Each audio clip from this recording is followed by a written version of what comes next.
Assalamualaikum. Matur semua sudah mengklik channel Limunara. Oh ya,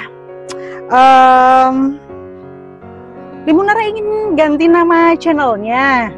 Bukan lagi Limunara tapi Suara Sang Lili, ya kan? Soalnya terkenal. Aku tuh di beberapa cerpen dan puisiku memakai nama Sang Lili. Kini channel Limunara berubah menjadi Suara Sang Lili. Yeay! Jelas.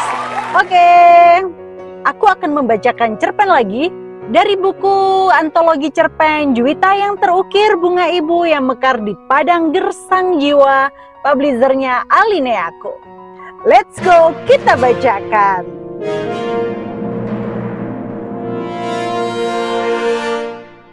Pilihan dan perjuangan yang harus kujalani. Karya Uun Wurianti. Terima kasih ya Mbak Uun sudah mempercayakan aku untuk membacakan cerpennya. Wih, sampai muncrat. Lelah. Itu yang kadangkala saya rasakan. Ketika energi itu habis, saya sering menangis sendiri sampai puas. Lalu saya mencoba mengumpulkannya lagi melalui sharing dengan teman-teman, membaca buku, mengingat lagi pencapaian saya sampai dengan saat ini. Mengumpulkan energi positif untuk bangkit kembali, mengerjakan semua kewajiban yang telah saya pilih. Memang cukup sulit, tapi kondisi yang memaksakan diri ini untuk tetap harus bekerja.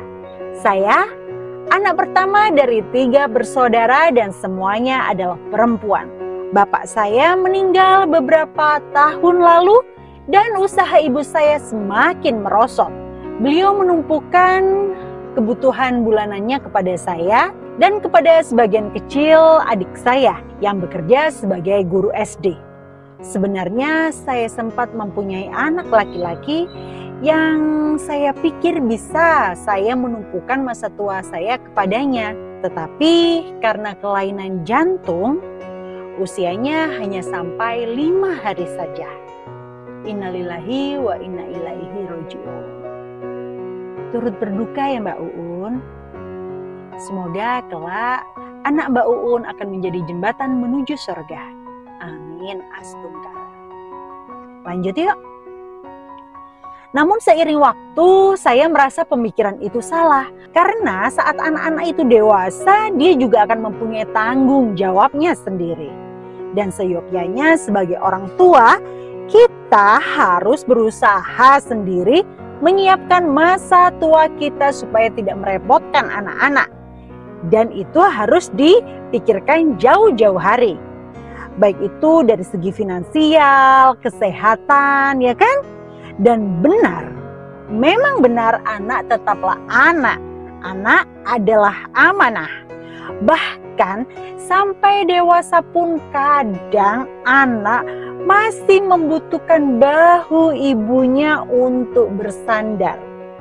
Untuk berkeluh kesah, sekedar untuk mendapatkan doa agar bisa lebih kuat menghadapi hari-hari berikutnya. Saya tinggal satu kota bersama suami dan anak-anak. Tapi kota kami beda provinsi dari keluarga saya maupun dari keluarga suami. Penempatan kerja yang membuat kami berada di sini. Kami tidak seperti keluarga yang lain yang ketika ada apa-apa bisa mengandalkan orang tua atau saudara untuk membantu. Sejak saya menikah, kemudian melahirkan anak pertama, saya dan suami belajar dari lingkungan, dari teman, dari internet, dan dari buku untuk membesarkan anak pertama kami. Di awal hamil, saya mendengar banyak sekali drama tentang per-ART-an di kalangan teman-teman saya bekerja. Saya hanya berdoa, semoga ada solusi untuk masalah ini. Bahkan sempat terbayang saya menaruh keranjang bayi di sebelah tempat duduk saya bekerja. Namun janji Allah benar adanya. Allah tidak akan membebani seseorang di luar kemampuannya karena Allah memberikan kemudahan di balik kesusahan. Saat saya hamil besar, tetangga depan rumah saya menawarkan bantuan untuk menjadi pengasuh bayi saya saat saya bekerja.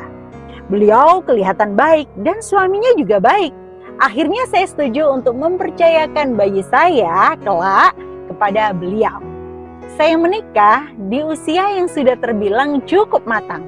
Karena waktu saya melahirkan anak pertama usia saya sudah 31 tahun. Waktu itu saya dan suami kurang wawasan untuk merencanakan keluarga yang ideal. Kami hanya melihat orang tua kami dulu melahirkan anak pertama dan anak kedua dengan waktu cukup berdekatan. Dan semuanya kelihatan baik-baik saja. Itulah alasan kami untuk segera mempunyai anak kedua. Saya hamil lagi ketika anak pertama saya berusia 11 bulan. Dan menjelang anak kedua saya lahir, saya mendapatkan masalah baru. Tetangga atau pengasuh anak saya yang pertama itu sakit. Ada benjolan di tenggorokannya. Sejak beliau sakit, anak pertama saya itu diasuh oleh beliau, dibantu oleh adiknya yang rumahnya sekitar 500 meter dari rumah saya. Dan belajar dari kejadian banyak teman yang gonta-ganti pengasuh anak, memang ada dua hal yang harus dikompromikan selama itu bukan kekerasan terhadap anak. Yang pertama adalah gaji yang cukup.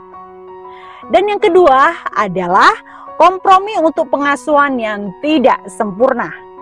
Tidak bisa dipungkiri kan bahwa anak kecil itu ada rewelnya, susah makan, baju kotor, dan kita harus memaklumi keterbatasan pengasuh untuk menangani anak kecil yang sedang tidak baik. Sama seperti kita, jika kita berekspektasi terlalu tinggi ke anak, maka kita akan cenderung stres. Dan mungkin saja malah anak akan menjadi korban. Ya enggak? Dan saat cuti melahirkan anak kedua, saya mulai bertanya kepada adik pengasuh. Apa bisa jika mengasuh 2 orang anak balita? Dan sepertinya dia agak berat untuk menjawabnya. Kemudian orang tua saya menawarkan untuk mengasuh anak saya itu di rumahnya, di provinsi yang beda dengan saya. Kalau ditempuh dengan perjalanan darat bisa sehari semalam. Saat usia anak pertama saya 25 bulan dan anak kedua 6 bulan, tetangga saya yang pengasuh itu meninggal dunia. Innalillahi wa inna ilaihi rajiun.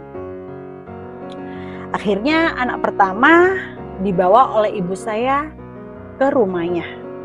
Sedangkan anak kedua diasuh oleh adik dari pengasuh saya yang telah meninggal tersebut. Tapi anak saya yang kedua ini diasuhnya di rumahnya. Jadi dibawa pulang ke rumahnya yang tadi rumahnya tidak jauh dari rumah saya. Karena dia juga harus mengurus rumahnya, mengurus anak-anaknya yang saat itu memang berusia SMP dan SMA. Tapi ya namanya juga anak-anak masih butuh ibunya untuk mengurusnya. Kalau dipikir-pikir kami itu satu keluarga. Tapi terpisah loh 3 rumah. Anak saya pertama sama ibu kan. Saya bekerja di kantor. Dan anak kedua di rumah pengasuhnya. Sedih ya pisah-pisah. Tapi ya apalah. Memang berat tapi inilah yang harus kami jalani. Kadang sempat terfikir untuk resign. Tapi kok setelah dipikir lebih matang lagi, pekerjaan saya itu cukup menjamin untuk kebutuhan hidup, kesehatan anak-anak dan keluarga kami ke depannya. Dan akhirnya saya memilih untuk tetap bekerja. Tapi hanya sampai 7 bulan, anak pertama saya itu minta pulang. Dia tidak suka berada terlalu jauh dari kedua orang tuanya. Bahkan ia jadi takut kepada neneknya. takut untuk dibawa lagi, jauh lagi dari orang tuanya ya kan.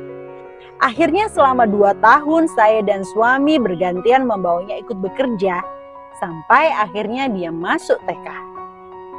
Ya, dijalani saja, tahu-tahu sudah besar. Itu kata orang. Dan ya, itu benar. Saat pandemi COVID, anak-anak saya sudah berusia 7 tahun dan 5,5 tahun. Alhamdulillah, mereka tumbuh menjadi anak yang mandiri, yang tangguh. Saat itu pula, rezeki anak ketiga datang. Dan kami memutuskan untuk tidak lagi mengasuhkan anak pertama dan anak kedua, karena pengasuh tersebut akan mengasuh anak yang ketiga. Cuma ganti anak aja. Ya, anak pertama dan kedua kami ajari untuk mandiri ya kan.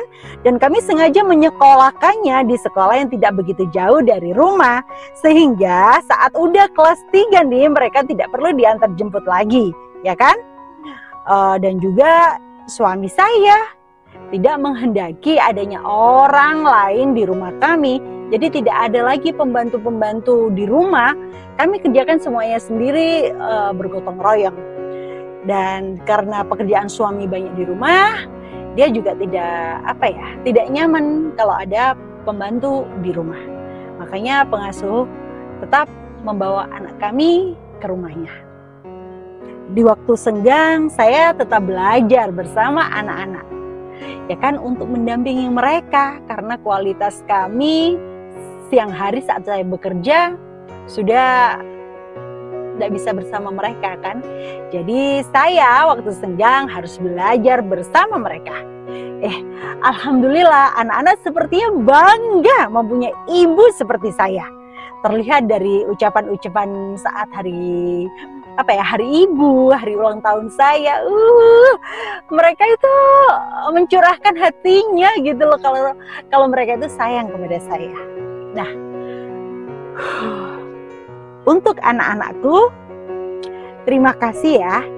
Sampai saat ini kalian sudah menjadi pribadi yang mandiri, yang tangguh, yang kuat, dan kalian mengerti kondisi Bunda. Semoga Bunda bisa menjadi role model yang baik untuk kalian. Maafkan atas banyak kekurangan dari Bunda dalam mendampingi kalian. I love you my kids. Wah, Mbak Uun, ya dijalani saja ya, tahu-tahu mereka sudah besar. Ya, salut untuk ibu pekerja seperti Mbak Uun yang sanggup menjadi role model bagi anak-anaknya dengan baik tentunya. Bekerja, tangguh, mandiri, anak-anak terjaga, suami terurus, dan semuanya happy. Alhamdulillah. Selamat juga bagi kalian semeton yang menjadi ibu seperti itu. Luar biasa. Oke, bagi semeton yang ingin menulis karya tulisnya, puisi, atau cerpen, atau curahan hati, atau apapun coretan-coretan kalian, tentang hidup kalian, tentang sekitar kalian, boleh kirim saja ke alamat di bawah ini, dan saya dan aku, terserahlah apa ya, akan membacakannya. Oke? Terima kasih, matur suksma. Wassalamualaikum warahmatullahi wabarakatuh.